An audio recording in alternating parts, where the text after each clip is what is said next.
Welcome to shadow news. ముందుగా బులెటిన్లోని headlines చూద్దాం. YS Jagan ను కలిసిన కారేడు రైతులు చంద్రబాబు పాలనలో భూములు లాక్కోవాలని చూస్తున్నారని ఆరోపణ. పచ్చని పంట పొలాల అన్యాయంపై రైతుల ఆందోళన, మీకు అండగా ఉంటామని భరోసా ఇచ్చిన వైఎస్ జగన్.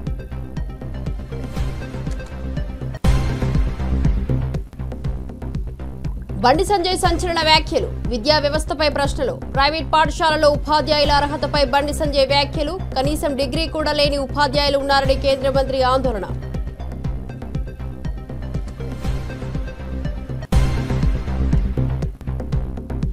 రాజమండ్రి సాయి హాస్పిటల్లో ఎస్ఎస్ఐ మంత్రి రోబో ఆవిష్కరణ, వైద్య రంగంలో సాంకేతిక పరిణామం. సరికొత్త రోబో ప్రారంభం, కద్దుల దుర్గేష్ చేతుల మీదుగా ప్రారంభం. ప్రజలకు మెరుగైన సేవలు అందించడమే సాయి హాస్పిటల్ నూతన అధ్యాయమని వెల్లడి. చంద్రబాబు కుట్రలపై సాక్షి ఎత్తుగడలు సృష్టించవచ్చా? సాక్షి పత్రికకు ఎక్కడి నుంచి లభించని యాడ్స్ కలకలం. సర్క్యులేషన్ కోసం ఈనాడు ధర్మ పోరాటం చర్చనీయాంశం.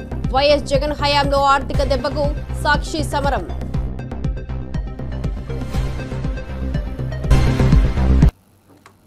డీటెయిల్స్ చూస్తే రాజకీయ వర్గాల్లో చర్చనీయాంశంగా మారాయి. మాజీ మంత్రి జగదీష్ రెడ్డి బనకచెర్లకు నీళ్లు అందకపోవడంపై ఆగ్రహం వ్యక్తం చేస్తూ ఇసుక తవ్వకాలు కొనసాగుతున్నాయని ఆరోపించారు. చంద్రబాబు వ్యూహం సాధించడమే లక్ష్యంగా కాళేశ్వరాన్ని అడ్డుకోవడం జరుగుతోందని రేవంత్ అన్నారు. టీటీడీ అధికారులపై విమర్శలు చేస్తూ ప్రాజెక్టు నీళ్లను విడుదల చేయాలని డిమాండ్ చేశారు. ఈ వివాదం రాష్ట్ర రాజకీయాల్లో కీలకంగా మారింది.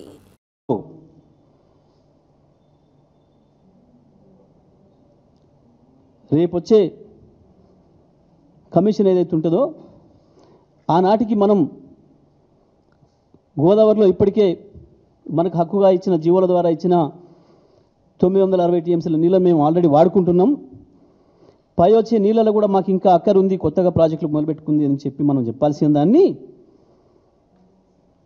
కాళేశ్వరం ద్వారానే 150 టీఎంసీల నీళ్ళు మేము వాడుతున్నామని చెప్పాల్సిన విషయాన్ని దాచిపెట్టి చంద్రబాబుకు కావాల్సిన పద్ధతుల్లో, బనకచెర్లకు కావాల్సిన పద్ధతుల్లో నువ్వు యాక్షన్ చేస్తూ ఉన్నావు. ప్రతి అక్షరం నీళ్ళ విషయంలో నువ్వు మాట్లాడుతున్న ప్రతి అక్షరం చంద్రబాబు రాసి పంపిందే. చంద్రబాబు ఏజెంటు ఇక్కడ ఉన్న ఆదిత్యనాథ్ దాస్ ద్వారా రాసిచ్చిన స్క్రిప్టులు చదువుతూ తెలంగాణ రైతులు పెట్టిన భిక్ష నీ పదవి, దాన్ని ఉపయోగించుకొని అదే రైతాంగానికి ద్రోహం చేస్తున్నావు. దానికి తోడు స్వామి కార్యం స్వకార్యం అన్నట్టు వేలాది లారీలను పెట్టి ఇసుక తోడుతున్న తొడేళ్ళు అక్కడ దుర్మార్గంగా కోట్లాది రూపాయలు సంపాదించుకోవడానికి నీవు, నీ మంత్రులు, నీ మంది మార్బలం చేసే దుర్మార్గం కొరకు కాళేశ్వరం నీళ్ళని ఇవ్వటం లేదు. ఇవాళ నువ్వు కేవలం చంద్రబాబు డైరెక్షన్లో టీడీపీ అధినేత చంద్రబాబు నాయుడు పాలన రాష్ట్ర ప్రజలకు ఎమర్జెన్సీని తలపించే విధంగా మారింది. ప్రజలకు నిరసన తెలిపే అవకాశం లేకుండా వైఎస్ఆర్సీపీ కార్యకర్తలపై టార్గెట్ చేసుకుంటూ దాడులు జరుగుతున్నాయి. ఈ క్రమంలో జెడ్పీ చైర్పర్సన్ హారికపై దాడికి పాల్పడడం సంచలనంగా మారింది. పోలీసుల ఎదుటే టీడీపీ గుండాలు రెచ్చిపోయి ప్రదర్శించిన చర్యలు ఆందోళనకరంగా మారాయి. రాష్ట్రంలో టీడీపీ కార్యకలాపాలు ప్రజల్లో తీవ్ర అసహనాన్ని రేకెత్తిస్తున్నాయి. ఇక ఈ పరిణామాలు రాజకీయ వర్గాల్లో పెద్ద చర్చనీయాంశంగా మారాయి. మీద ఉన్నారు, అలాంటి వాళ్ళే ఉన్నారు. వచ్చింది వేల మంది. జగన్మోహన్ రెడ్డి గారు ప్రతిపక్ష నాయకుడు అక్కడికి వచ్చాడు. అక్కడికి ఈ ఎల్లో మీడియా ఫోటోగ్రాఫర్ పోవడం అది అసలు కరెక్టేనా? నీ దానికి ఎక్కడికైనా సాక్షివాడు వస్తే వెంటబడి కొడుతున్నావే. తెలుగుదేశం పార్టీ రిలేటెడ్ దాంట్లో. అందుకే ఇప్పుడు ఎవరు అటు పోవట్లే ఇటు పోవట్లే. ఓ పెద్ద మనుషుల ఒప్పందంలాగా ఉంది. ఆ ప్రోగ్రాంలకు సాక్షి వాళ్ళు పోవట్లే, ఈ వైఎస్ఆర్సీ ప్రోగ్రాంలకు వాళ్ళు రావట్లే. ఎందుకు? అక్కడికి వచ్చిన తర్వాత అనవసరమైన అన్వాంటెడ్ ఇవేమైనా జరుగుతాయేమో అనేది అది ఎవరి కంట్రోల్లో ఉండదు. అప్పుడు ఏదైనా ఏం జరిగిందో తెలియదు. ఆ ఫోటోగ్రాఫర్ నీట్గా ఉన్నాడు, ఎక్సెప్ట్ 3 బటన్లు తీసుకోవడం తప్ప. అతను ముందు వెళ్ళి ఒక కంప్లైంట్ ఏదో ఇచ్చాడు, మూగదెబ్బలు ఏదో తగిలాయి, కెమెరా తీశారు, లాక్కున్నారని ఏదో చెప్పాడంటే that's a case. Okay, he has every right తను పోయి ఏదో కంప్లైంట్ ఇవ్వడానికి. పోలీసు నిజంగానే చేసుకోవడం అభ్యంతరం లేదు. ఇప్పుడు దాన్ని దేనికి మార్చారు? అటెంప్ట్ మర్డర్ అంట. వేసిన దాన్ని ఎఫ్ఐఆర్లో ఉన్నదాన్ని మార్చి మళ్ళీ మెమో వేసి అటెంప్ట్ మర్డర్ కిందకి మార్చారు. పోలీసు ఉండేది దీనికా? ప్రతిపక్షాలను టెర్రరైజ్ చేయడానికా? కడుపు మండిన రైతులను టెర్రరైజ్ చేయడానికా? అర్థం కావట్లా. ప్రసన్న కుమార్ రెడ్డి సీనియర్ మోస్ట్, అంటే 6 టర్మ్ ఎమ్మెల్యే, ఆయన 6 టైమ్స్ ఎమ్మెల్యేగా ఎలక్ట్ అయినా. వాళ్ళ ఫ్యామిలీ డికేడ్స్ టుగెదర్ పాలిటిక్స్లో ఉన్నారు. ఆయన ఇంటి మీదకి ఒక 100 మంది 200 మంది పోయినారు. ఆ విజువల్ చూడండి. కేవలం నేను ఏవి చూపిస్తున్నానంటే పోలీస్ అపతి అంటారా, లేదంటే పోలీస్ ప్రేక్షక పాత్ర అంటామా, లేదంటే పోలీస్ అటువైపు నుంచి ఇన్స్టిగేటర్స్ అంటామా, ఎవరైతే అటాకర్స్ ఉన్నాడో వాళ్ళకు ప్రొటెక్షన్ ఇచ్చే వాళ్ళు అందామా? రాజమండ్రి సాయి హాస్పిటల్లో సరికొత్త నవతరం ఎస్ఎస్ఐ మంత్ర రోబో ఆవిష్కరణ జరిగింది. వైద్య రంగంలో అత్యాధునిక సాంకేతికతను ఆవిష్కరించి ప్రజలకు మెరుగైన వైద్య సేవలు అందించేందుకు ఈ రోబో ప్రారంభించబడింది. ఈ కార్యక్రమానికి ముఖ్య అతిథిగా విచ్చేసిన రాష్ట్ర సాంస్కృతిక పర్యాటక శాఖ మంత్రులు ఇంకా కందుల దుర్గేష్ వర్చువల్గా ఆవిష్కరణ చేశారు. సాయి హాస్పిటల్ ఈ రోబో ద్వారా వైద్య రంగంలో నూతన అధ్యాయాన్ని ప్రారంభించి ప్రజలకు అత్యుత్తమ సేవలు అందించనున్నట్లు ప్రకటించారు.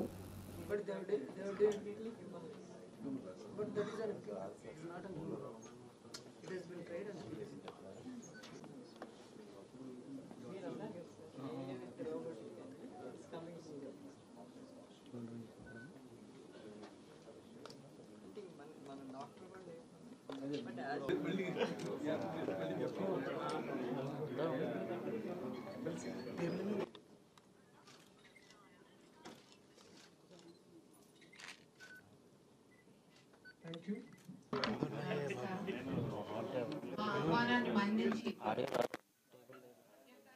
సమయంలో మరి సాయి హాస్పిటల్ యాజమాన్యం వారు మరొక నూతన మెట్టు ఎక్కే ఈ తరుణంలో మా ఆహ్వానాన్ని మన్నించి మరి అత్యంత సాధ్యం కాదు. దీనికి మా సర్జన్ల యొక్క నైపుణ్యం అవసరం, వారి సహకారం కనీసం అలాగే కొండంత బలాన్ని ఇచ్చారు. దాన్ని దృష్టిలో పెట్టుకొని మరో రోబో తీసుకొచ్చే సాహసం మేము చేయగలుగుతాం. నిజమైన హెల్త్ టూరిజం గమ్యస్థానానికి ఖచ్చితంగా చేరుస్తుందని మేము భావిస్తున్నాం. ప్రపంచ స్థాయి చికిత్సని రాజ్యం పెంచుకున్న తర్వాత మాత్రమే ఈ రోబోల్ని ఉపయోగించడం జరిగింది.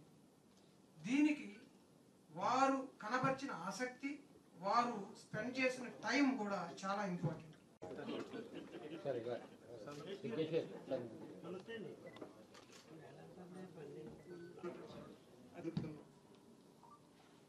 ఈరోజు ఈ కార్యక్రమానికి హాజరవడం ద్వారా ఆరోగ్య రంగానికి మాత్రమే కాకుండా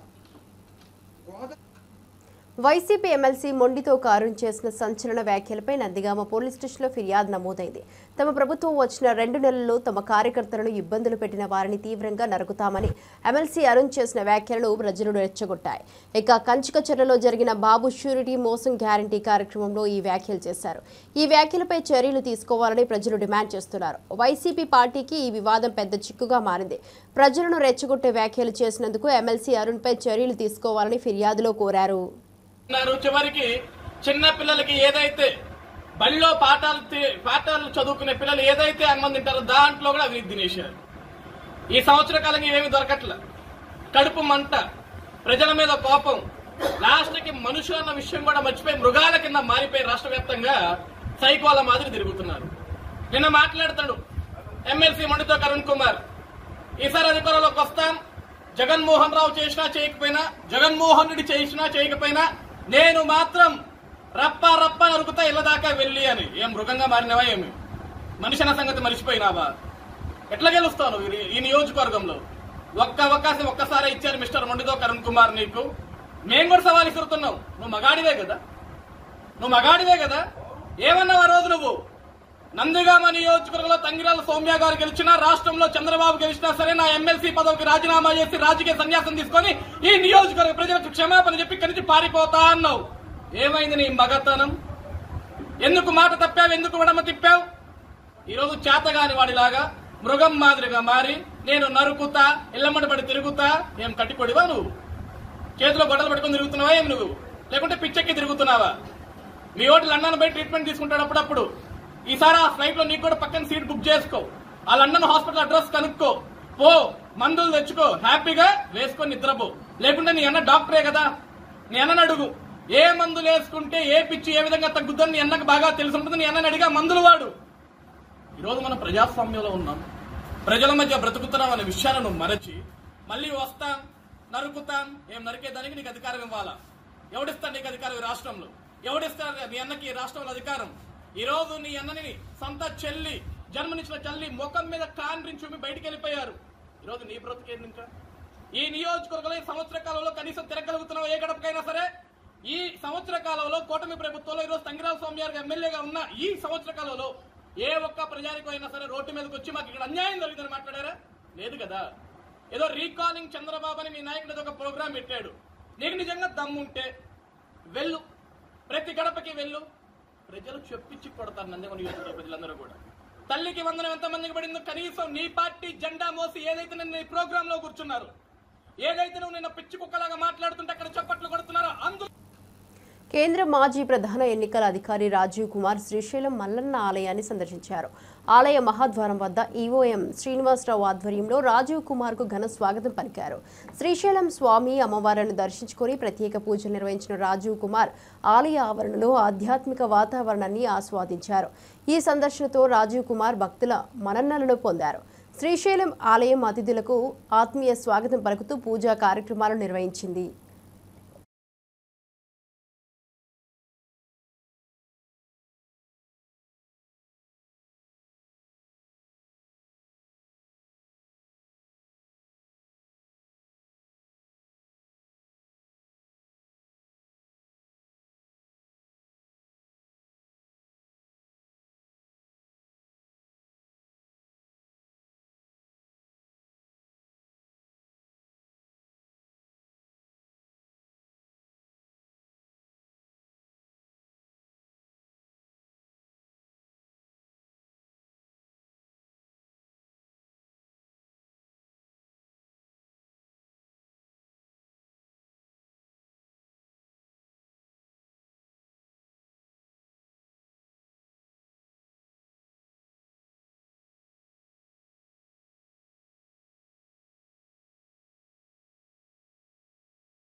చందు నాయక్ హత్య కేసులో నిందితులను త్వరలోనే పట్టుకుంటామని డీసీపీ చైతన్య కుమార్ వెల్లడించారు.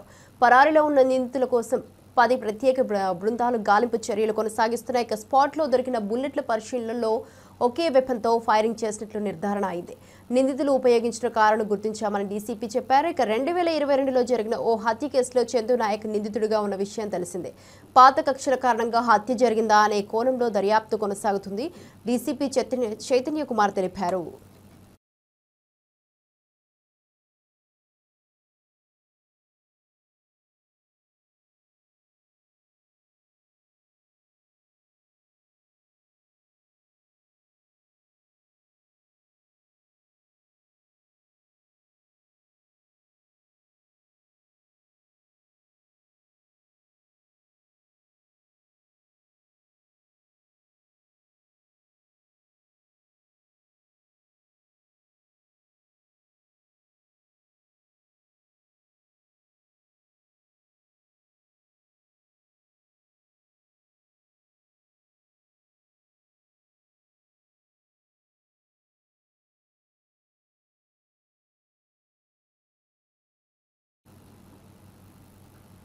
జలాశయంలో వరద తగ్గితే నిరాశ అవుతున్న మంచివారు. ఈ అవధిలో శ్రీశైలం జలాశయంలో ఏకైక హాట్ వాటర్ ప్రవాహం ఉంది. దీంతో వరద తగ్గిన నీటి ప్రవాహం సుజాతగారి జలాశయానికి అద్దంగా కోసం ప్రయాణిస్తుంది.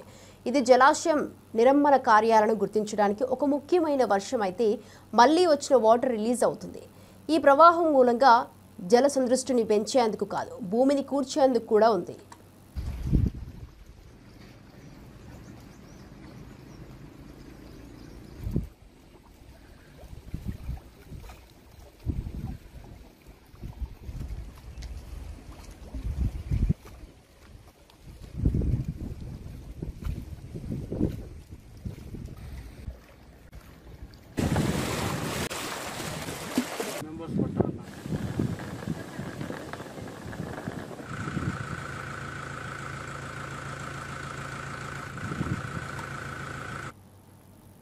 బీఆర్ఎస్ నేత జగదీష్ రెడ్డి వ్యాఖ్యలు రాజకీయ వర్గాల్లో చర్చనీయాంశమయ్యాయి. అయితే ఈ వ్యాఖ్యలకు ఎమ్మెల్సీ అద్దంకి దయాకర్ తీవ్ర స్థాయిలో స్పందించారు. జగదీష్ రెడ్డి చేసే విమర్శలు వాస్తవాలను వదిలి నిరాశ నిస్సహాయతలతో కూడినవే అని అన్నారు.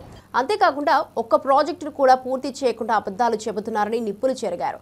అద్దంకి వ్యాఖ్యలు రాజకీయ వర్గాల్లో పెద్ద దుమారాన్ని రేపుతున్నాయి. ఇరు వర్గాల మధ్య మాటల యుద్ధం ఇంకా కొనసాగుతుండగా ఈ వివాదం ఎలా పరిష్కారం అవుతుందో చూడాలి. వాస్తవాలు లేవు అనేది వాస్తవం. అబద్ధాలు చెప్పడానికి కూడా నిస్సిగ్గుగా వారు చేస్తున్న కామెంట్స్ ఏవైతే ఉన్నాయో, ఒక్క ప్రాజెక్టు కట్టకుండా కనీసం ఎస్ఎల్బీసీ టన్నెల్ కూడా పూర్తి చేయలేని ఒక దివాలాకోరు ప్రభుత్వం ఇలా గతంలో పాలించింది.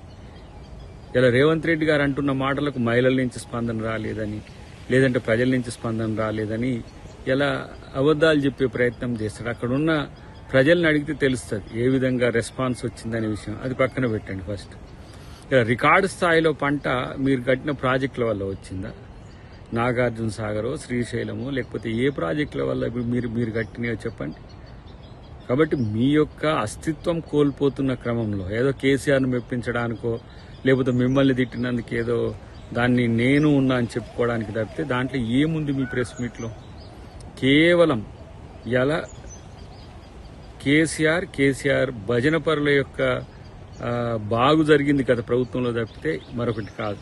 ఈరోజు ప్రతి కార్యక్రమం ప్రజల కొరకు చేస్తున్న అంశాన్ని మీరు జీర్ణించుకోలేక చేస్తున్న అక్కసుతో చేస్తున్న స్టేట్మెంట్స్గా చూడాల్సిందే తప్పితే దీంట్లో కొత్తదనం ఏముంది? తుంగతుర్తి ప్రాంతానికి బునాది గాని కాలువ కానీ, లేదంటే గంధమల్లతోని వచ్చే ప్రత్యామ్నాయ కాలువ కానీ, లేదంటే గతంలో దేవాదుల సంబంధించిన ప్రాజెక్ట్, అది కాంతనపల్లి నుంచా లేకపోతే ఇతరత్ర ఎక్కడి నుంచి అయినా సరే తీసుకురావాల్సిన పరిస్థితి గత 9 సంవత్సరాల్లో ఉండే.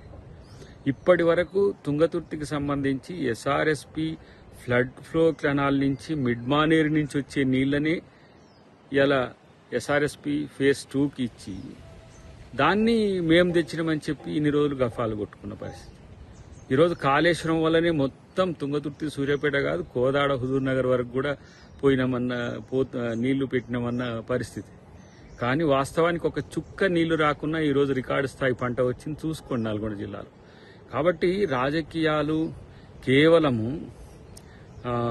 పదవులతోనే మేము వెలగబెడతామనంటే వాళ్లకు, మీలాంటి నాయకులకు ఇది సరిపోతుంది తప్పితే రేవంత్ రెడ్డి గారు కానీ, కాంగ్రెస్ ప్రభుత్వం కానీ నిరంతరం ఇలా ఉత్తమ్ కుమార్ రెడ్డి గారి యొక్క శ్రమ కానీ, వారు అటు ఇరిగేషన్ శాఖ మంత్రిగా కానీ, ఇటు పౌర సరఫరా శాఖ మంత్రిగా కానీ వారు చేస్తున్నది చూడండి. రేషన్ కార్డులతో పాటు ఇలా బియ్యం కూడా ఇచ్చి అన్ని సరుకులు వచ్చేటట్టుగా చేస్తున్న పరిస్థితి.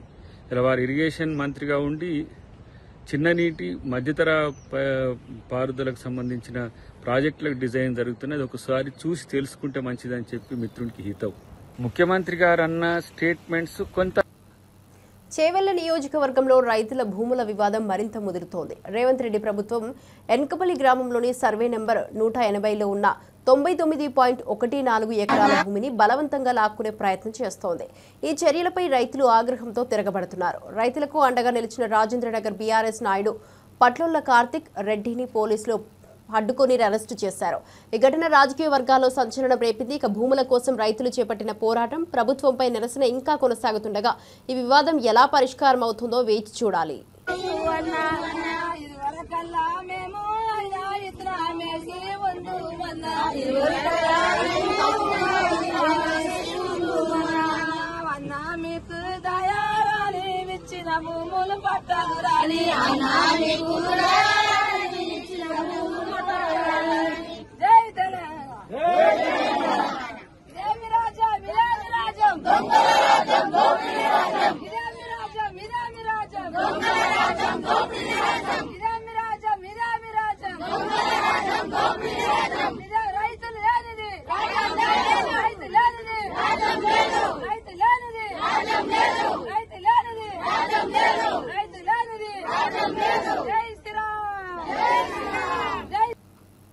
సాక్షి పత్రికకు వ్యతిరేకంగా చంద్రబాబు ఎల్లో మీడియాతో కలిసి కుట్రలు చేస్తున్నారని వార్తలు వినిపిస్తున్నాయి. కూటమి ప్రభుత్వం అధికారంలోకి వచ్చినప్పటి నుంచి సాక్షి పత్రికకు ఒక్క యాడ్ కూడా ఇవ్వకుండా ఆర్థిక నష్టం కలిగించాలని ప్రయత్నిస్తున్నారు. వైఎస్ జగన్ అధికారంలో ఉన్నప్పుడు మొదటి 4 ఏళ్లు ఈనాడు యాడ్స్ తీసుకుపోయింది. 5వ సంవత్సరంలో తమకు యాడ్స్ వద్దని ఈనాడు యాజమాన్యం నిర్ణయించింది. సాక్షి సర్క్యులేషన్ను తగ్గించేందుకు గత కొంతకాలంగా న్యాయస్థానాల్లో ఈనాడు దాఖలు చేస్తున్న కేసులు తీవ్ర చర్చనీయాంశంగా మారాయి. ఈనాడు దినపత్రిక అదేవిధంగా చంద్రబాబు నాయుడు గారు సంవత్సరాలుగా పన్నుతున్నటువంటి కుట్రలో భాగంగా ఏదైతే ఢిల్లీ హైకోర్టుకు వెళ్లారో ఆ హైకోర్టు ఏదైతే నిన్న చేసినటువంటి వ్యాఖ్యలు ఈనాడు దినపత్రిక వేసినటువంటి పిటిషన్ ని ముగిస్తూ ఢిల్లీ హైకోర్టు చంద్రబాబు నాయుడు గారు ఈనాడుకి చెంపపెట్టులాగా నిన్న వ్యాఖ్యానించినటువంటి వ్యాఖ్యలు ఏంటి, అసలు ఏం జరిగిందనంటే జగన్మోహన్ రెడ్డి గారి ప్రభుత్వం ఉన్నప్పుడు గ్రామ వార్డు సచివాలయాలు వాలంటీర్లు వీళ్ళందరికీ ఏదైనా అత్యధిక సర్క్యులేషన్ ఉన్నటువంటి ఒక దినపత్రికను కొనుక్కోవటానికి నెలకు 200 రూపాయలు ఏదైనా కొనుక్కోవచ్చు. అత్యధిక సర్క్యులేషన్ ఉన్నటువంటి దినపత్రిక ఈ ఆంధ్రప్రదేశ్ రాష్ట్రంలో అత్యధిక సర్క్యులేషన్ ఉన్నటువంటి 2 తెలుగు దినపత్రికల్లో ఉన్నాయి. ఒకటి ఏదైతే సాక్షి దినపత్రిక, 2 ఈనాడు. ఈ రెండింటికి అత్యధిక సర్క్యులేషన్ ఉంది. 3వ ప్లేస్ లో ఆంధ్రజ్యోతి ఉంటుంది. సో అయితే ఏదైనా అత్యధిక సర్క్యులేషన్ ఉన్న దినపత్రిక కొనుక్కోమన్నప్పుడు వాళ్ళ ఇష్టం ఏదైనా కొనుక్కోవచ్చు. దానికి సంబంధించిస్తే అది కేవలం సాక్షిని కొనుగోలు చేయడానికే ఇచ్చారు. సాక్షినే కొనుగోలు చేయమని చెప్పి, సాక్షి దినపత్రికనే కొనుగోలు చేయమని చెప్పి వాళ్ళ మీద ఒత్తిడి తెచ్చారు అది అని చెప్పి ఈనాడు దినపత్రిక హైకోర్టుకి వెళ్ళింది. సో ఈనాడు దినపత్రిక హైకోర్టుకి వెళ్తే హైకోర్టు దాన్ని తోసిపుచ్చేస్తే దాన్ని ఇక్కడ ఉన్నటువంటి వాళ్ళు వేసినటువంటి పిటిషన్ తిరస్కరిస్తే సుప్రీంకోర్టుకి వెళ్లారు. సుప్రీంకోర్టు ఏం చేసింది, ఢిల్లీ హైకోర్టుకి బదలాయించింది. సో ఢిల్లీ హైకోర్టులో వాదనలు వినిపించుకోండి అని చెప్పి ఢిల్లీ హైకోర్టుకు వెళ్తే ఢిల్లీ హైకోర్టులో సాక్షి దినపత్రిక తరపున అలానే ఏదైతే ఈనాడు దినపత్రిక తరపున వాళ్ళు వాదనలు వినిపించినటువంటి సందర్భంలో ఏదైనా సర్క్యులేషన్ ఉన్నటువంటి దినపత్రికను కొనుగోలు చేయమన్నారు. పర్టికులర్ గా సాక్షి అని ఎక్కడ చెప్పలేదు కదా. సో అయినా మీకు వచ్చిన నష్టమైన దానికి అని చెప్పి ఈనాడు మీద ఘాటైన వ్యాఖ్యలు చేస్తూ దానికి సంబంధించి మీద అభ్యంతరాలుంటే ప్రభుత్వ ప్రధాన కార్యదర్శి దగ్గరికి, సీఎస్ దగ్గరకు పోండి. సో అయినా ఇప్పుడు వాలంటీర్ల వ్యవస్థ ఇది లేదు కదా, పత్రిక ఇప్పుడు కొనుగోలు చేయట్లేదు కదా అని చెప్పి హైకోర్టు వ్యాఖ్యానించింది. అప్పుడు ఇంకో కుట్ర కూడా వాళ్ళు పన్నారు.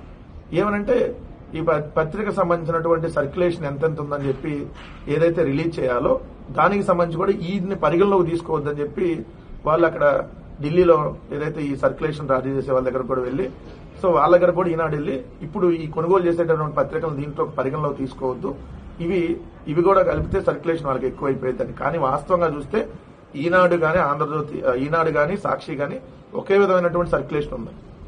అది పేపర్ అప్పుడు కొనుగోలు చేసినప్పుడు అలానే ఉంది, ఇప్పుడు కొనుగోలు చేయకపోయినా అలానే ఉంది, ఒకటే రకమైనటువంటి సర్క్యులేషన్ ఉంది.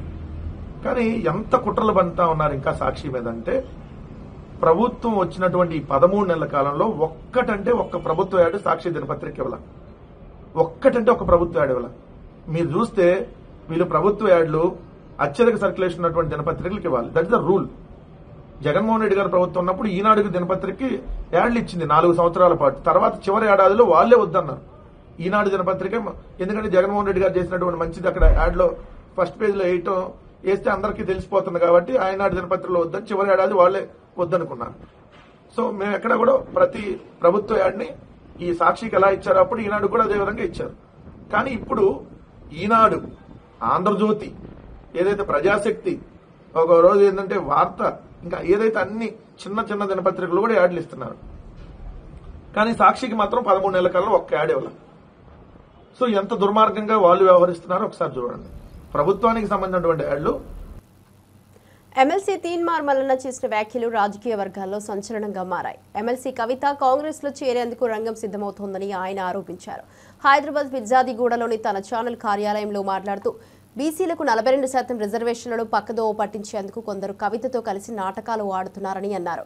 దాడి అంశంలో కవితదే తప్పు అని బీఆర్ఎస్ నేతలు మౌనంగా ఉంటే పీసీసీ చీఫ్ మహేష్ గౌడ్, మంత్రి పొన్నం ప్రభాకర్ మద్దతు అందించిన విషయంలో దౌర్భాగ్యం ఉందని విమర్శించారు.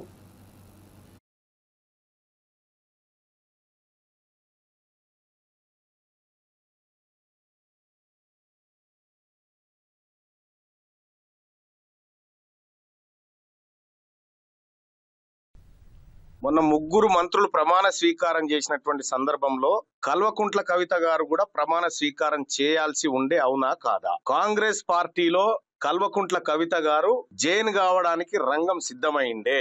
ఇప్పటికి కూడా ఆమె కాంగ్రెస్ పార్టీ అనధికారిక అనుబంధ సభ్యురాలుగా కొనసాగుతా ఉంది. ఇది స్పష్టమైతా ఉంది.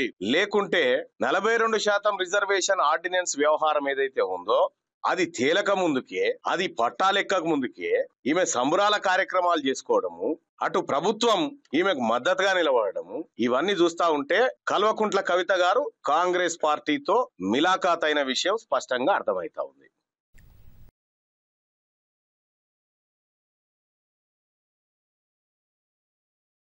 తేలక ముందుకే, అది పట్టాలెక్కక ముందుకే ఈమె సంబరాల కార్యక్రమాలు చేసుకోవడము, అటు ప్రభుత్వం ఈమెకు మద్దతుగా నిలబడము, ఇవన్నీ చూస్తా ఉంటే కల్వకుంట్ల కవిత గారు కాంగ్రెస్ పార్టీతో రేవంత్ రెడ్డి క్లబ్బులకు పబ్బులకు రాను అని చేసిన వ్యాఖ్యలపై గాదరి కిషోర్ విమర్శలు గుప్పించారు. రేవంత్ రెడ్డి జీవితం జూబ్లీహిల్స్ క్లబ్ నుంచే ప్రారంభమైందని, అక్కడే ఆయన సొసైటీలలో ఫ్లాట్ తీసుకుని పక్కన ఫ్లాట్ ఓనర్లను బ్లాక్మెయిల్ చేస్తూ బతికినోడని ఆరోపించారు. శుద్ధపూస లెక్క మాట్లాడుతున్నారంటూ గాదరి కిషోర్ విమర్శించారు. రేవంత్ రెడ్డిపై ఈ ఆరోపణలు రాజకీయ వాణిజ్యంలో కొత్త చర్చకు దారితీశాయి. ఈ పక్క పంట ఉంటాడు ఆయన 3 ఫీట్ ఆయన లెసలేస మాట్లాడుతున్నాడు అని చెప్పి షీన్ అంటాడు. ఈయన 6 ఫీట్ ఉన్నాడు, అమితాబ్ బచ్చన్ అయినా గుట్టంగాడు 3 ఫీట్ ఆయన మాట్లాడతాడు. ఆయన 3 ఫీట్ ఉన్నా కూడా నీకు 30 ఫీట్లు దిస్తున్నాడు, బాగానే ఉంది మరి, సరిపోతలేదా? ఇంకా కావాలనా? గట్టిగా పడుతున్నాయి కదా మరి. అసెంబ్లీలోకి వెళ్ళి సస్పెండ్ చేసే అంత భయం ఏమిటికి మరి నీకు? దేనికి? ప్రజా ఉద్యమాల్లో పనిచేసి, విప్లవోద్యమాల్లో పనిచేసి, తెలంగాణ ఉద్యమాల్లో పనిచేసి 10 సంవత్సరాలు ఉమ్మడి నల్గొండ జిల్లాను అభివృద్ధి పదంలో ముందుకు తీసుకుపోయి నికార్సైన మగపిని కలిగినటువంటి తెలంగాణ బిడ్డగా తెలంగాణ ఉద్యమంలో ఉన్నటువంటి జగదీష్ రెడ్డిని పట్టుకొని నీ ఇష్టం వచ్చిన మాట అయిపోయింది. ఇక లేదంటే కేటీఆర్ గారికి ఒక నోటీస్ ఇస్తా, మళ్ళీ ఇప్పుడు స్థానిక సంస్థల ఎన్నికలు వస్తున్నాయి కాబట్టి మళ్ళీ డైవర్షన్ పాలిటిక్స్ చేస్తా, మళ్ళీ పిలిపిస్తా, లేదంటే హరీష్ రావు గారి మీద చవాకులు వెళ్తా, లేదంటే కేసీఆర్ గారి గురించి ఉరిదీయాలి. కేసీఆర్ ఏందిరా, ఎవరిని ఉరిదీయాలి? నిన్ను కదరా ఉరిదీయాల్సింది. గోదావరి జలాలు వచ్చాడంటే అంత ఈజీ అనుకుంటున్నావా? సోడాలో నీళ్ళు కలిపినట్టు అంటుండు. మరి మేము తీసుకొచ్చినాం కదా, 5 సంవత్సరాలు ఇచ్చినాం కదా. మరి అంటే అంత కష్టమైన దాన్ని మేము చేసినా నువ్వు ఒప్పుకుంటున్నట్టే కదా. వాస్తవమే. మరి గోదావరి జలాలు తీసుకొచ్చి చాలా కష్టం. ఓటుకు నోటు కేసుకు సూట్ కేసు మోసినంత కష్టం, చాలా కష్టం ఉంటుంది తీసుకురావాలి. ఈ పక్క పంట ఉంటాడు ఆయన 3 ఫీట్ ఆయన లెసలేస మాట్లాడుతున్నాడు. వైఎస్ఆర్సీపీ తాడేపల్లి కేంద్ర కార్యాలయంలో మాజీ ముఖ్యమంత్రి వైఎస్ఆర్సీపీ అధినేత శ్రీ వైఎస్ జగన్మోహన్ రెడ్డిని కారేడు రైతులు కలిశారు. తమ పచ్చని పంట పొలాలను నారా చంద్రబాబు నాయుడు ప్రభుత్వం బలవంతంగా లాక్కోవాలని చూస్తుందని వారు ఫిర్యాదు చేశారు. భూములను లాక్కుంటే తమ పరిస్థితి ఏంటని రైతులు ఆవేదన వ్యక్తం చేశారు. ఈ సందర్భంగా వైఎస్ జగన్ రైతులకు ధైర్యం చెప్పారు. వారి పోరాటానికి పార్టీ పూర్తిగా అండగా ఉంటుందని భరోసా ఇచ్చారు. అవసరమైతే గ్రామానికి కూడా వస్తానని జగన్ గారు హామీ ఇచ్చారు. ఇవి ఇప్పటివరకు బులెటిన్ అప్డేట్. చూస్తూనే ఉండండి షాడో న్యూస్.